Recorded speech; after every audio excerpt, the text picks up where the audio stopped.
Facebook के 6 live में आप सबका स्वागत है।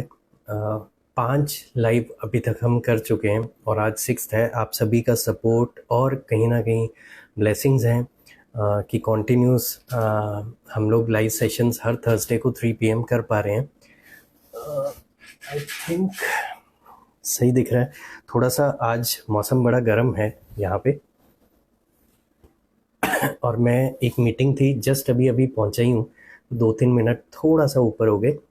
थैंक यू आप सभी को आपकी सपोर्ट के लिए।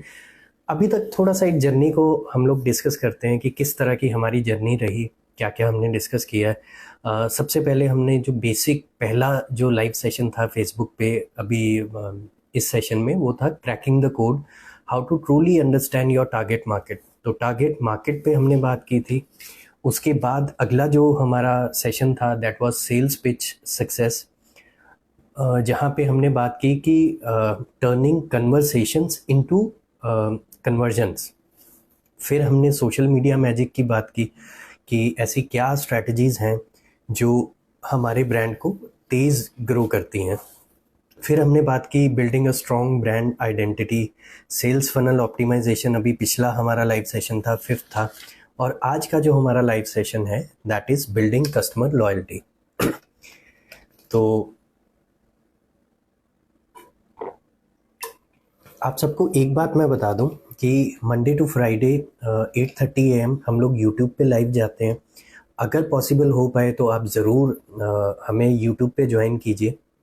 वहाँ पे क्या है कि लाइव बिजनेस सेशन रहता है 20 मिनट्स का, और बहुत सारी उसमें चीज़ें रहती हैं। मतलब एक स्टोरी से हम लोग शुरुआत करते हैं, फिर बिज़नेस का जो टॉपिक होता है उसको हम लोग समझते हैं, फिर प्रोडक्टिविटी से रिलेटेड बातें होती हैं। डेली का एक पावरिंग प्रॉफिटेबिलिटी टिप है, एक FAQ है related to profitability, daily success habit है, मेल्सियस डेली है जिसमें पूरे दिन में क्या काम हुआ वो मैं आप सबसे शेयर करता हूँ।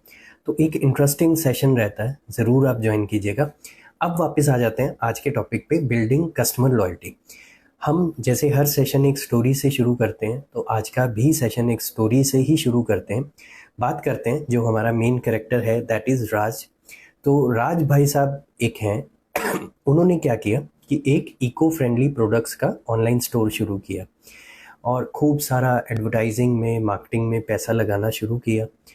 क्लाइंट्स उनकी वेबसाइट पे आना भी शुरू हुए कहीं ना कहीं, बट ऑर्डर्स थोड़े बहुत हो जाते थे, बट एक लॉन्ग टर्म रिलेशनशिप नहीं बन पा रहा था क्लाइंट्स के साथ उनका।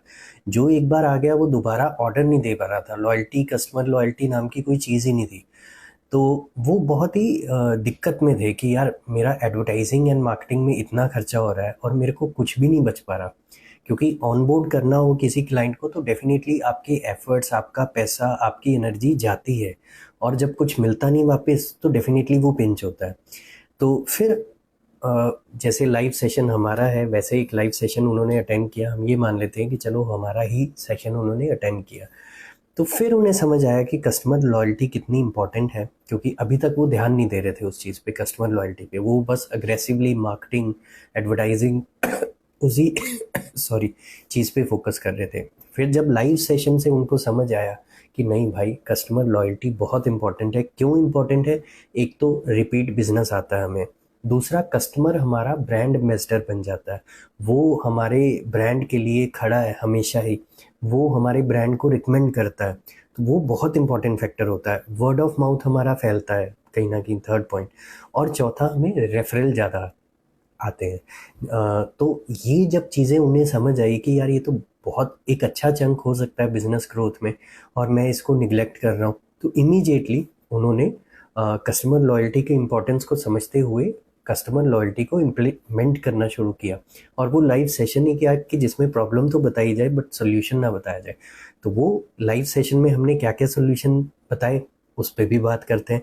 सबसे पहले एक्सेप्शनल कस्टमर सर्विस। देखिए, उसका कोई तोड़ नहीं है कि आप कस्टमर को कैसे फील करा रहे हैं, कितना जल्दी उनकी प्रॉब्लम्स को आइडेंटिफाई कर रहे हैं, रिजॉल्व कर रहे हैं। उनको मतलब ना एक ट्रांसपेरेंट बातचीत होनी चाहिए वो बहुत मैटर करती है। उसके बाद रिवार्ड प्रोग्राम्स शुरू किए उन्होंने, पर्सनलाइज एक्सपीरियंस दिया। कुछ ऐसे ऑफर्स जो एज पर स्पेंडिंग हर एक को अलग अलग दिए, कंसिस्टेंट इंगेजमेंट और कम्युनिकेशन रखा अपनी वेबसाइट पे चैट के थ्रू, ये वो, कि कस्टमर जो आ रहा है वो कहीं भी मतलब ऐसे ना उसको लगे कि यार जस्ट मेरे को सेल के लिए पिच कर रहे हैं। वो कस्टमर समझता है कि यार एक अच्छा यूज़र एक्सपीरियंस मुझे मिल रहा है और एक लॉन्ग टर्म रिलेशनशिप चल रहा है यहाँ पे। फिर जेन्युइन अप्रिसिएशन बहुत मैटर करती है कि कस्टमर्स को आप कितना अप्रिशिएट करते हैं, कितना आप उनको सेलिब्रेट करते हैं, उनकी खुशियों में कितना शामिल होते हैं। तो ये चीज़ें जब शुरू होती हैं तो काफ़ी इम्पैक्ट आता है उस चीज़ का। तो ये जब चीज़ें उन्होंने करना शुरू की राज भाई साहब ने, तो हुआ क्या कि उनका जो ट्रांजैक्शंस थी वो रिलेशनशिप्स में बनना शुरू होगी, ट्रांसफॉर्म होना शुरू होगी। उससे रिजल्ट क्या आया कि उनका सेल जो है रेकरिंग भी शुरू होगी, जो उनको दिक्कत आ रही थी। तो इतना पावरफुल है कस्टमर लॉयल्टी का जो पॉइंट है या जो टॉपिक है। तो अगर हम इसको ध्यान दें तो डेफिनेटली बहुत एक इम्पॉर्टेंट हिस्सा है बिजनेस का और हम अच्छा बिजनेस निकाल सकते हैं। तो आज के टॉपिक पे शुरू करने से पहले फटाफट से एक बार पिछला टॉपिक हम क्विकली रिवाइज कर लेते हैं। टॉपिक है सेल्स फनल ऑप्टिमाइजेशन, जो हमने लास्ट वीक किया था 26 सितंबर को। और इसमें हमने ये सेल्स फनल बेसिकली क्या रहता है वो समझा था कि जब हम गाइड करते हैं अपने पोटेंशियल कस्टमर्स को एक पाथ के अराउंड जहाँ पे ट्रस्ट बिल्ड होता है, उनकी जो नीड्स होती हैं, रिक्वायरमेंट्स होती हैं, उसको हम आंसर करते हैं और कन्विंस करते हैं कि भाई अब आप एक्शन लो, अब आप परचेज करो। तो सेल्स फनल में आइडा मॉडल एक रहता है, उस पर हमने डिस्कशन किया, awareness stage, interest and consideration stage, desire stage और एक्शन स्टेज। अवेयरनेस स्टेज क्या है? जब सामने वाले को पता चलता है कि व्हाट इज़ इट, ये है क्या, एक अवेयरनेस ही क्रिएट होती है। फिर इंटरेस्ट स्टेज में क्या है कि आई लाइक इट, थोड़ा सा उनका झुकाव आपके प्रोडक्ट या सर्विस की तरफ बनता है। डिज़ायर में एक डिज़ायर जागती है डिज़ायर स्टेज में कि आई वॉन्ट इट। और एक्शन स्टेज में वो फाइनली ट्रांजैक्शन होती है, आई एम गेटिंग इट। तो ये हमने समझा। फिर इसको थोड़ा सा और डेप्थ में समझा कि अवेयरनेस स्टेज में क्या है कि हमें राइट ऑडियंस टारगेट करना बहुत ज़रूरी है, क्योंकि अगर हमारा पहला स्टेप ही गलत हो जाएगा तो आगे सारी फनल जो है वो सॉरी गलत हो जाएगी। फिर लीड मैग्नेट्स हम दे सकते हैं, ई बुक्स होगी, वेबिनार्स हो गए, फ्री ट्रायल हो गए। कंटेंट स्ट्रेटजीज इसमें क्या रहती है, ब्लॉग्स हो गया, वीडियोस हो गया, सोशल मीडिया हो गया। फिर हमने इंटरेस्ट स्टेज को समझा जहाँ पे हम लीड्स को नर्चर करते हैं, ट्रस्ट बिल्ड करते हैं, यहाँ पे पर्सनलाइजेशन एंड सेगमेंटेशन के हिसाब से ऑडियंस के साथ इंटरेक्ट करते हैं, रीटारगेटिंग एड्स हम चला सकते हैं, और इंगेजमेंट मैट्रिक्स जैसे क्लिक थ्रू रेट, CTR कितना है, वो सारा हम यहाँ पे देखते हैं। डिज़ायर स्टेज में क्या है, इफेक्टिव CTA रहते हैं, कॉल टू एक्शन, कि सामने वाला वो प्रॉपर एक एक्शन ले सके। सोशल प्रूफ एंड टेस्टिमोनियल से यहाँ हम एक ट्रस्ट बिल्ड करते हैं। और लास्ट आ जाता है हमारा एक्शन स्टेज। एक्शन स्टेज में क्या है कि लिमिटेड टाइम ऑफर दिया या चेकआउट ऑप्टिमाइजेशन किया कि फाइनली वो सेल कन्वर्ट हो। फिर हमने पोस्ट सेल एंगेजमेंट और अपसेलिंग की बात की कि कस्टमर रिटेंशन स्ट्रेटजीज आप अप्लाई कीजिए और नर्चर कीजिए रिपीट कस्टमर को, पर्सनलाइज आउटरीच कीजिए और एक्सक्लूसिव ऑफर दीजिए जिससे कि कस्टमर रिपीट सेल्स आपको दे। जो फनल के लीक्स हैं, कई बार होता है कि फनल में बहुत सारी दिक्कतें आ जाती हैं, लीकेज होती है, तो उसको आप ठीक कीजिए। कॉमन फनल बॉटलनेक्स की हमने बात की, लैंडिंग पेज खराब है, हाई मतलब लोग कार्ट में चेकआउट से स्विच मार जाते हैं, पेज आपका बंद कर देते हैं, मतलब वो चेकआउट प्रोसेस नहीं होता, तो उसको देखिए। फनल की एफिशिएंसी बढ़ाइए, स्प्लिट टेस्टिंग कीजिए, AB टेस्टिंग, आप headline, call to action, landing page के अलग अलग डिज़ाइन वेरिएंट्स आप ट्राई कर सकते हैं। तो वापस आते हैं आज के सेशन पे। आज के सेशन में मैं थोड़ा सा एक बार इंट्रो दे दूं, कभी कभी वो भी ज़रूरी है कि आप किसको सुन रहे हैं, क्यों सुन रहे हैं। पहले मैं मेल्सियस की बात करता हूँ। मेल्सियस बेसिकली क्या है, ये एक डिजिटल मार्केटिंग कंपनी है और हम लोग 2010 से 13 मई 2010 से डिजिटल मार्केटिंग की सर्विसेज दे रहे हैं। और हमारा जो क्लाइंटेज है लोकल भी है, ग्लोबल भी है, और एक लॉन्ग टर्म रिलेशन काफ़ी क्लाइंट्स के साथ है। तो मार्केट्स के जो अप एंड डाउन है वो हम समझते हैं। तो जितनी भी हमारी लर्निंग या एक्सपीरियंस रहा है वो मैं आपके साथ शेयर करना चाहता हूँ। अब मैं कौन हूँ? मेरा नाम अभिनव राज कौंडल है, फाउंडर मेल्सियस। 2010 में स्टार्ट की थी और बहुत कुछ बिजनेस में ऊपर नीचे आगे पीछे हर तरह से चीज़ों को सीखा समझा, आज तक सीख रहा हूँ। तो वो चीज़ें आपके साथ डिस्कस करके, ताकि जो कोई गलती मैंने की है या जो मेरा कोई टिप है, शॉर्टकट है, वो आप अप्लाई कीजिए, गलतियों से बच के रहिए, ताकि आपका वो टाइम थोड़ा सा सेव हो जाए और आप जल्दी रिजल्ट्स को पा लें। उसके बाद अब आ जाते हैं कि कस्टमर लॉयल्टी मैटर क्यों करती है हमारे लिए। देखिए, सबसे पहले कॉस्ट इफेक्टिव है, जो मैं बार बार कह रहा हूँ। नए कस्टमर को ऑनबोर्ड करना हमेशा ही कॉस्टली रहता है, बट एज़ कम्पेयर टू अगर आप पुराने कस्टमर से बिजनेस निकालते हो, वो काफ़ी कॉस्ट इफेक्टिव है। ब्रांड लॉयल्टी कहीं ना कहीं डेवलप होती है, कस्टमर आपके ब्रांड के लिए एज एन एडवोकेट खड़े हो जाते हैं, उसको कहीं ना कहीं उसकी बढ़ाई करते हैं, उसकी तारीफ़ करते हैं, जिस वजह से आपको रेफरल मिलते हैं, तो वो बहुत मैटर करता है। अच्छा, अब कुछ एक स्ट्रैटेजीज़ की बात कर लेते हैं कि जिससे हम कस्टमर की लॉयल्टी बढ़ा सकते हैं। पहली है पर्सनलाइजेशन कस्टमर लॉयल्टी।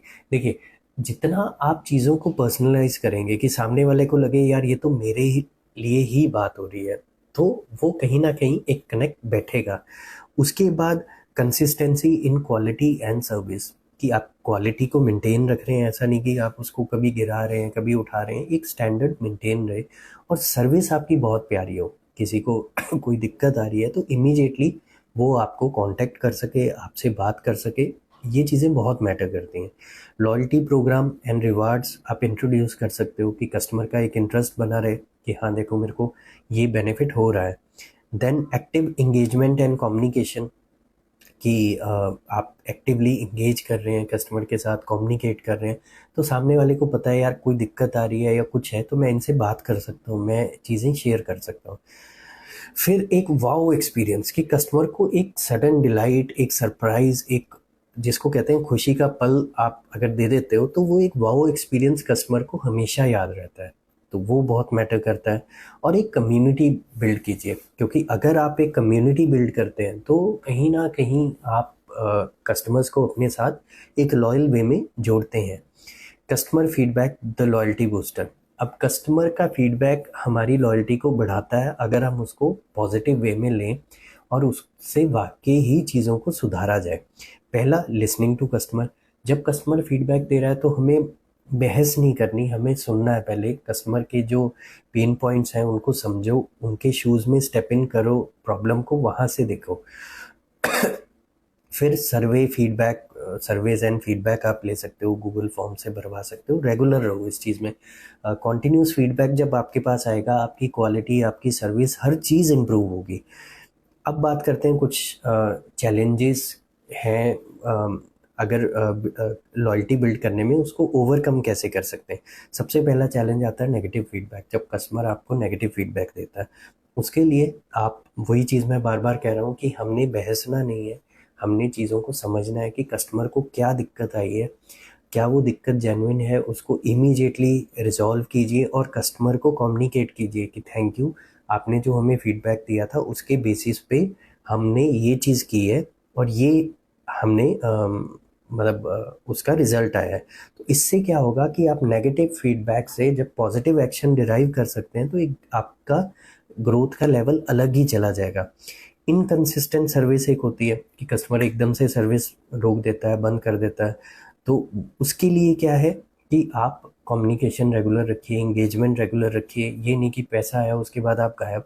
जितना कस्टमर से कम्युनिकेट करेंगे, और पर्सनलाइज कम्युनिकेशन वो बहुत मैटर करती है।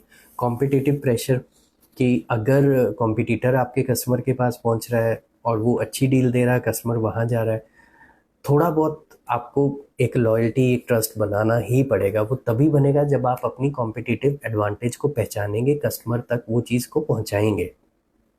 अब कस्टमर के लॉयल्टी को हम मेजर कैसे कर सकते हैं, इसके लिए होता है CRR, कस्टमर रिटेंशन रेट, कि कितने कस्टमर आपके पास रिटेन्ड हैं, उसकी जब परसेंटेज आप कैलकुलेट करते हैं तो वो आपको मंथ वाइज आप एनालिसिस कर सकते हैं। प्लस कस्टमर की लाइफ टाइम वैल्यू, ये पहले भी मैं अपने कई सेशंस में बता चुका हूँ कि इन्फिनिटी है, वो ऐसा नहीं है कि 100 रुपये, लाख रुपया, करोड़ रुपया, नहीं। क्योंकि कस्टमर का आपको नहीं पता कि पूरे लाइफ स्पैन में कितना बिजनेस आपके साथ करेगा या कितने वर्थ का बिजनेस आपको देगा। प्लस रेफरल और अपसेल जो भी आपने किया होगा, क्या प्रोडक्ट या सर्विस क्रॉस सेल के थ्रू वो ले लेगा, तो इन्फिनिटी है। किसी भी कस्टमर को अपने से दूर ना जाने दें। रेफरल जितने हो सकते हैं वो आप निकालिए, क्योंकि उससे बिजनेस बढ़ता है। अब कुछ एक प्रैक्टिकल टिप्स की हम लोग बात कर लेते हैं। सबसे पहले पर्सनलाइज्ड डिस्काउंट्स बहुत मैटर करते हैं। जो जिस हिसाब से स्पेंडिंग कर रहा है आप उसको डिस्काउंट उस हिसाब से दे सकते हो। पर्सनलाइज फॉलोअप, जब सामने वाले को पता हो यार ये मेरी ही बात कर रहे हैं, मेरे रिगार्डिंग ही बात कर रहे हैं फॉलोअप में, एक जनरलाइज रटी रटाई स्पीच नहीं, आप वाकई ही पिच रादर स्पीच नहीं, तो पिच नहीं चलती, आप एक कस्टमाइज वे में उनसे बात कीजिए। अपने ऑडियंस को सेगमेंट कीजिए, अकॉर्डिंगली हिट कीजिए अपनी ऑडियंस को। टर्न अराउंड टाइम किसी भी क्वेरी का कस्टमर का फास्ट होना चाहिए। ये नहीं कि 2-2 दिन रिप्लाई नहीं कर रहे, जितना वर्किंग आवर्स में मिनिमम आप कर सकते हो उसको उतना कीजिए। रेफरल बोनसेस दीजिए कि कोई कोई आपको क्लाइंट रेफ़र कर रहा है या बिजनेस रेफ़र कर रहा है तो उसको रिवार्ड दीजिए, रिकॉग्नाइज कीजिए उसके एफर्ट्स को। सरप्राइज़ और डिलाइट, जैसे मैंने बोला, एक वाओ एक्सपीरियंस कस्टमर को कभी भी सरप्राइज़ दिया, डिलाइटफुल एक्सपीरियंस दिया, वो बहुत मैटर करता है। यूज़र एक्सपीरियंस कस्टमर का जितना हो सकता है उतना इम्प्रूव कीजिए। ट्रांसपेरेंसी रखिए अपनी कम्युनिकेशन में। रेगुलर फीडबैक लेते रहिए। यहाँ हम गलती कर जाते हैं, हम फीडबैक लेते ही नहीं है। रेगुलरली अपने क्लाइंट्स के साथ, कस्टमर्स के साथ कनेक्टेड रहिए। माइलस्टोन्स अचीव कीजिए। किसी कस्टमर का आपके साथ 1 साल हो जाता है, आप उसको अप्रिशिएट कीजिए, सेलिब्रेट कीजिए। 5 साल हो जाते हैं, 10 साल हो जाते हैं, celebrate that moment with your customer. तो इससे क्या है कि अच्छा लगेगा कस्टमर को भी। क्वालिटी को कंसिस्टेंट रखिए, किसी भी तरह का उसमें डिप ना रखें। और लास्ट पॉइंट जो है, ग्रैटिट्यूड। हमेशा थैंकफुल रहिए। कस्टमर देखिए हमारे लिए ब्रेड एंड बटर जो है वो खर्चा वही उठा रहा है सारी चीज़ों का, तो हमेशा उसका शुक्रगुजार रहिए। कभी भी कस्टमर के साथ जाती करने की मत सोचिए। ऑनेस्ट वे में काम करेंगे तो एक अच्छा रिजल्ट निकल के आएगा। तो आज का सेशन मैं यहीं एंड करता हूँ। होपफुली मेरे ख्याल से हाँ बिल्कुल 20 मिनट्स हमने कर लिया है, और ये 20 मिनट ना बहुत इंपॉर्टेंट रहते हैं। अगला जो सेशन रहेगा next Thursday 3 PM, that is effective networking techniques, वो भी बहुत मज़ेदार होने वाला है। तो आप जुड़े रहिए, मिलते हैं, और बहुत ही बढ़िया आपका टाइम रहे, खुशियाँ रहें, सक्सेस रहें, घूमो फिरो, लाइफ को एंजॉय करो, फैमिली के साथ बॉन्डिंग बनाइए। मिलते हैं नेक्स्ट वीक 3 PM शार्प। तब तक के लिए धन्यवाद, thank you, take care, bye bye.